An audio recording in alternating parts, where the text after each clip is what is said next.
So বন্ধুরা, আমরা কিন্তু ভালো আছি। তো দেখো সকালবেলা তোমাদেরকে কি দেখাতে এনেছি। তো দেখো এই যে আমগুলো দেখো পেকে গেছে, কি সুন্দর না আম দুটো। দেখো আম গাছে পাকা শুরু হয়ে গেছে, এতদিন পাকেনি, আমগুলো কাঁচাই ছিল। তো এই দেখো এগুলো পেকেছে, বেশ নরম নরম। দেখো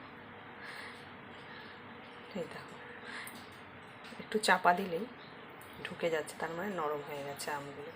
আর গাছটা দেখো, তারাও তোমাদের দেখাচ্ছি। আর ওই দেখো গাছে এখনও প্রচুর আম আছে, প্রচুর। তো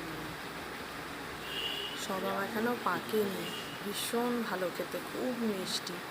তোমরা কে কে আম খেতে ভালোবাসো কমেন্টে জানিও। দেখো কত সুন্দর। আজকের ওয়েদারটাও খুব ভালো, আজকে গরমটা একদম কমে গেছে। কাল রাতে বোধহয় অল্প বৃষ্টি হয়েছে, বিকেলের দিকেও অল্প হয়েছিল, রাতেরটা বলতে পারছি না। তবে দেখলাম আজকে রাস্তাটা অল্প অল্প ভেজা, তার মানে রাতে খুব জোরে বৃষ্টি হয়নি, অল্প বৃষ্টি হয়েছে এই আর কি। তো ওই দেখো আম ঝুলছে, ওই দিকে আরও আছে। ওই দেখো ওই আমের গাছটা বলে 24 বছরে কাকিমার কাছে শোনা। আমরা কিন্তু ভাড়া বাড়িতে থাকি, তো শুনেছি যে এই আম গাছটা নাকি 24 বছর ধরে আম দিচ্ছে। তো দেখো কত বছর ধরে তার মানে আম মানে দিচ্ছে, কত সুন্দর।